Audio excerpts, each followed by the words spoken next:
I really think that, I do have the most supportive family. And when I talk of family, it's my parents and my sister. And my sister married, um, before I became an actor. So my brother-in-law is also a very strong part of that, um, my ecosystem. I think my parents just had faith in their upbringing. They felt, my mother was a little scared initially because, you've heard of the big bad world of movies. You've heard of the casting couch. You've heard of people having to compromise. You've heard that, if you have no backing here, you can easily be substituted by someone who's more known or from an illustrious film family or something like that. So my mother had her apprehensions initially, but my father kept saying, we shall cross the bridge when we come to it.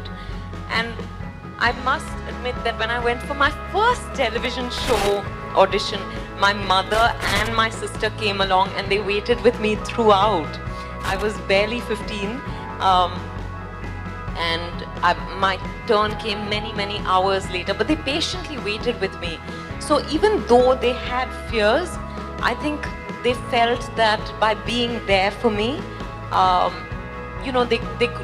they could protect me from anything untoward and yet allow me to live my dream, or at least to explore it at that point. But slowly and surely they realized that, she's got the values that will hold her in good stead. Most importantly, she values herself. So, and that's really what both Priya, my sister's name is Priya, and I have been brought up to do, to value ourselves. So I think after a while, they realize that, it's about the choices you make. So it doesn't matter what the world outside looks like. You can determine how your world is going to look. Thank you, ma'am. Thank you. Undoubtedly, this will help our impressionable youngsters aim higher than just the usual 9-to-5 job in a cubicle.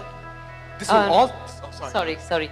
Not to take away from anyone who does a 9-to-5 job. Really, that's also a lot of hard work, and we must stop saying regular 9-to-5 jobs. They work very hard. That's their calling. Must respect that. Yeah, thank you. This will also help parents to understand the importance of fueling their dreams, of their child's dreams, and acknowledging their talents early in life, so they can make the right career choices. Right. Ma'am, as you said, you started your career with the small screen on television. Gradually, you moved to Bollywood, where people were already hailing from famous families. Yeah. How do you manage to carve a niche for yourself? Like I told you, I am that deaf frog. I have selective deafness. Even when people told me that, it's good, the path ahead is going to be tough, I said, I don't care. This is what I want to do. This is what I've always wanted to do. So I must give it my all in trying to see if I can get to where I want to. It wasn't easy. I faced a lot of rejection initially.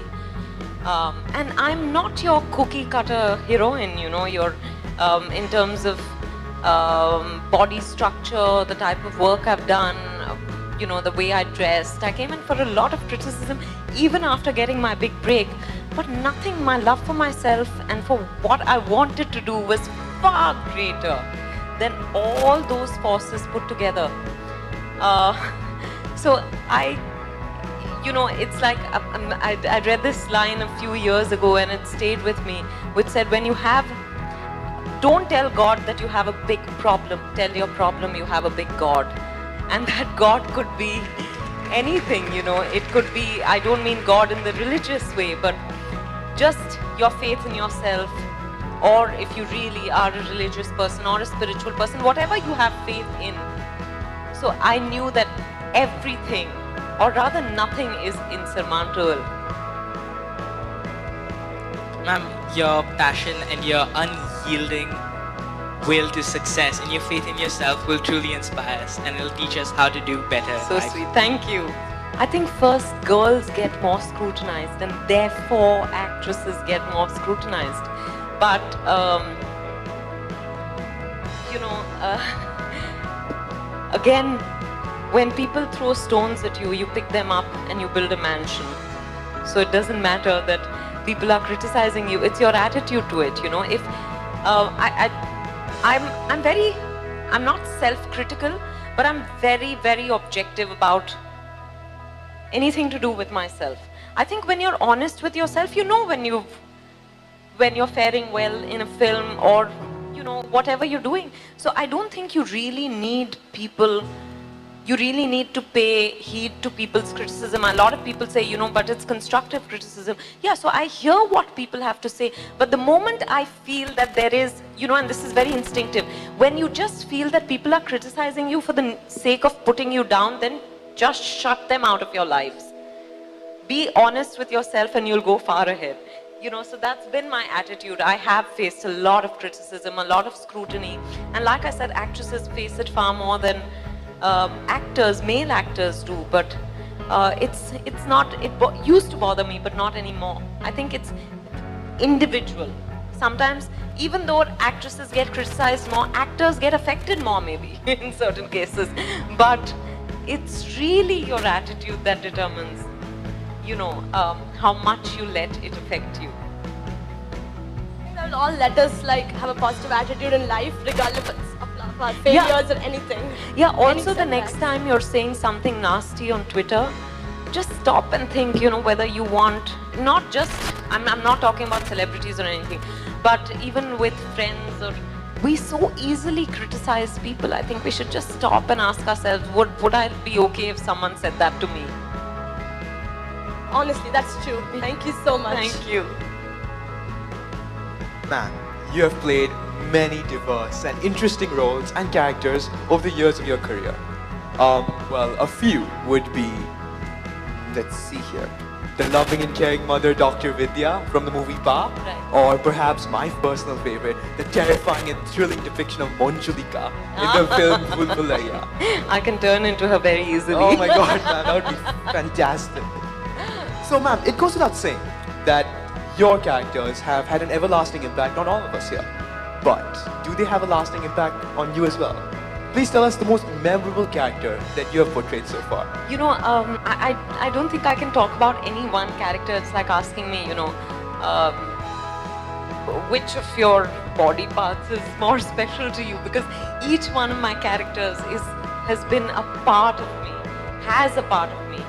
So that's very, very difficult. But I do think that there have been some characters that have left more obvious,